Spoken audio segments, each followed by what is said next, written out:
Man. They say that cruising is really just fixing your boat in more exotic places. So far it's been pretty true for us. Just about everything's broken.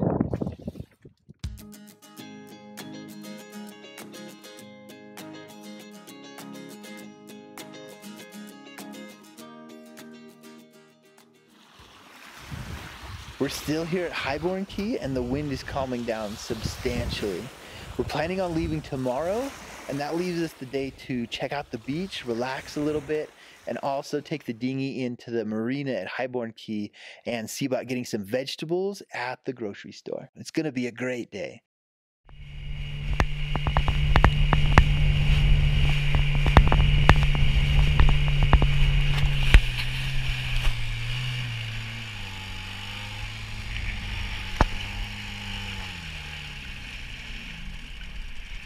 Unfortunately, the outboard is not in a great mood today. It's giving us all kinds of trouble.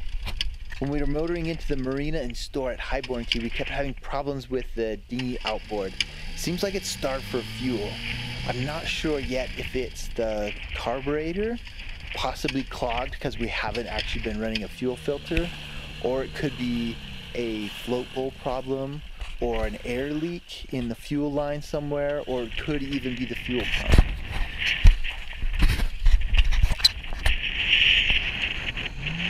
I'm gonna have to just check each possible problem one at a time using a system of elimination and test it between each try. They say that cruising is really just fixing your boat in more exotic places. So far it's been pretty true for us. Just about everything's broken. The first thing I'm checking is the carburetor itself to see if there's some contamination inside. This is a two-stroke engine, so it not only has to inject fuel and air, but also oil with the fuel. And these small two-stroke carburetors are famous for getting plugged up with little bits of sand or dirt or just about anything that gets in your fuel.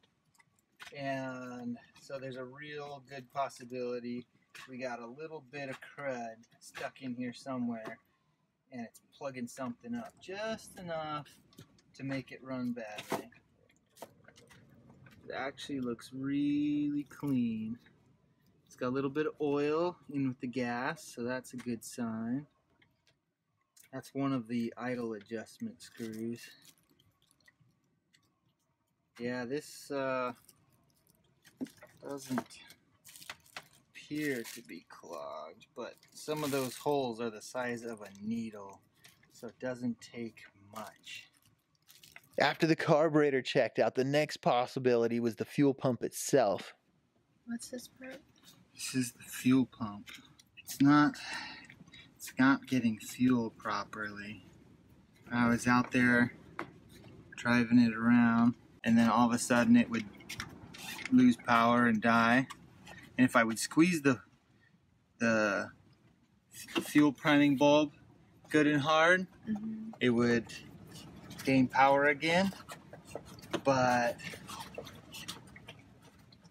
I did it over and over and over again. So it felt like the float bowl would fill up, and then it would empty again and lose power and die.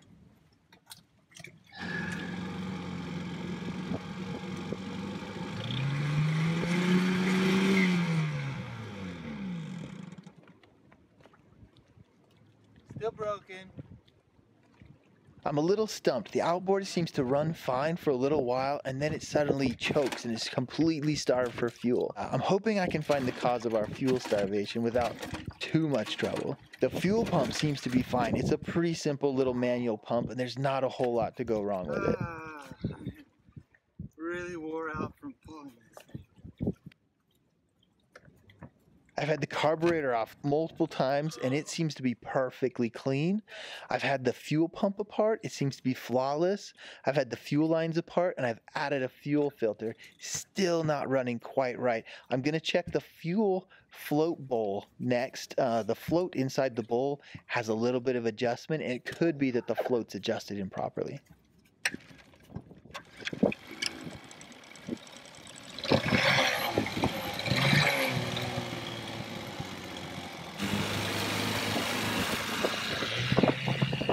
Finally, the outboard's running good and our dinghy is back in business. That's just something we can absolutely not do without out here. All right, the dinghy engine seems to be running fine now. Cross our fingers.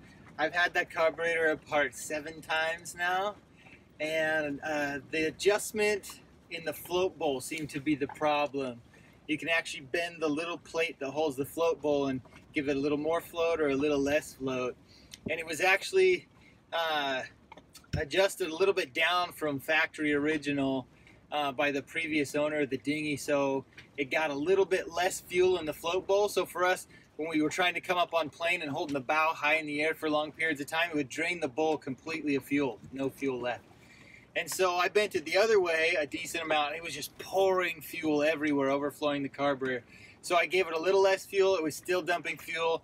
I gave it a little less even then, basically back to flat zero, and it seems to be running good now. So we'll have to take a trip or two on it, I guess, to really see, but it seems to be all right. So 5 hours of carburetor messing later, I guess we're back in business, but we're not going anywhere today like we planned. That pretty much robbed half the day. So I guess we're staying here another night, which isn't all bad.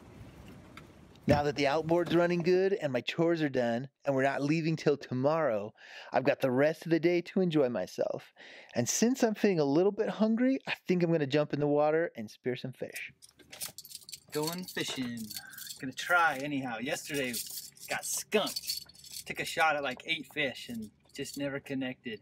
But it was hard to stay down with my wetsuit on, and I forgot to bring a weight belt. So I'm gonna try this. A little bit of 3/16 stainless steel. Oh my gosh. See if that helps me down. Just don't sink and die. Sink but not die.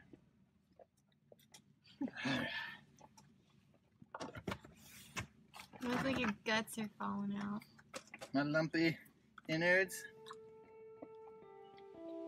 Thanks to the calmer weather, we were able to get over to the reef. It was a small reef, but healthy looking with lots of sea life.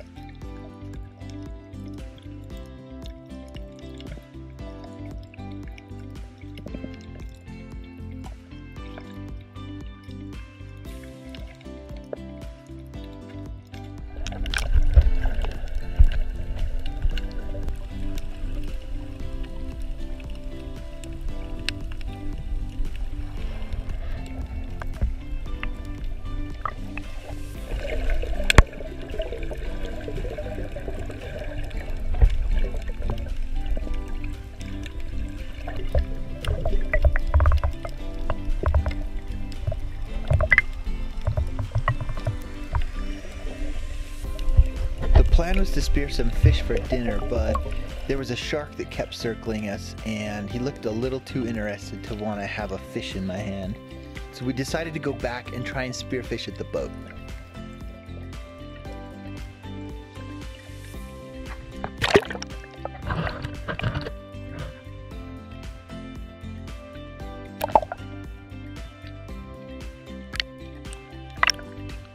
Take a look at these fish. I don't even have to clean the bottom of the boat. They're doing it for us. Your fish is safe here in the cockpit. Ah! Oh! Randall caught this fish. He didn't have the bucket ready, so I got it for him out of the dinghy. Now we're gonna get the fish and put it in the bucket. Ew. Gross. Hopefully he gets more. Nice, you got 2 fish. You were out there for like 10 minutes. I know, right? I think the GoPro was scaring him away last time. It was right on my shooting hand and I was like pointing it right at him like a big old eye. Yeah. They've got a sharp barb on them. Good job. You have lunch and dinner. I know, right? Yeah. Finally, some real food. We also got some food at the store. We got a cabbage. Oh, I love cabbage. And How much was that cabbage? That cabbage was, let me look here. I got a receipt. $4. Actually, not bad. That would probably cost you like $2 in a grocery store in the US. So double price is not bad at all. $4. $5 for this little thing of shelf-stable milk, which is going to go with my cold cereal. And then we got, oh, the loaf of bread for $10. So it was like $21.52 or something like that. Pretty good deal, actually. This bread smells really good. I can't wait to have a slice of that with some jam and butter. Oh, that's gonna be good. $10 for a loaf of homemade bread actually is a steal anywhere, especially out here. That's a great price. You couldn't get that loaf of bread for $10 in the US, homemade like that. Sure. I don't think so. Homemade bread like that, big old loaf, that weighs like 4 pounds. I haven't tasted it yet, though. Oh, I haven't. I can't wait. Got a little bit of fried rice here with cabbage and fresh fish that I just caught. And it smells delicious. I cannot wait to eat it. Kenzie, she doesn't really have any interest in my meal. I think it smells good. Oh, you do? Do you want to try it? What does it look like? It looks like this.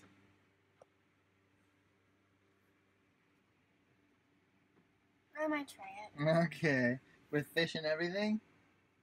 Just a little bit. Just a little bit, okay. Just going to slowly. Okay. There's fish on this one. Oh, good. It's really good, actually.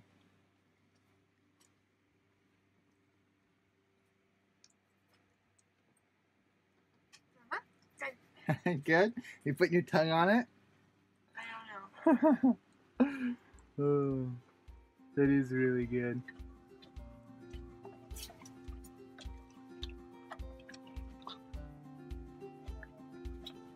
Gonna toast it all nice and yummy. Mm-hmm.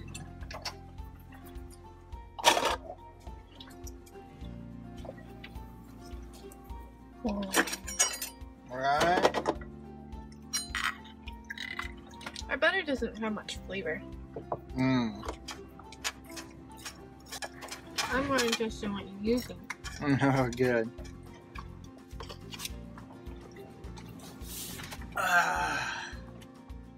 Oh, it feels good to sit down.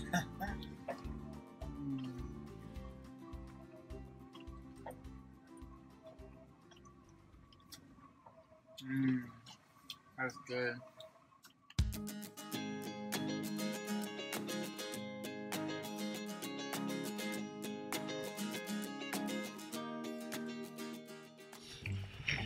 We tell you to shore. You guys make me laugh right when I need the strength to get up. Wait, but if there was a shark in the water right now, you'd have to pull me up. One big push. Now just use with the hands where you're at. No, right where they're at. Yeah, right there. Just do one big push. All at once. I can use this. No, I can't. I squished my turtle.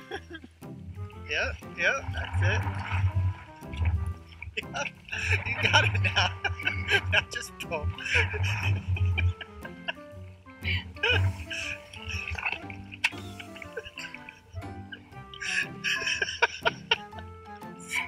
You want a hand? You're right on the paddle though. Come forward. My arms are tired. I can't do this anymore. Climb up on the boat then. Come on, shark bait, let's go.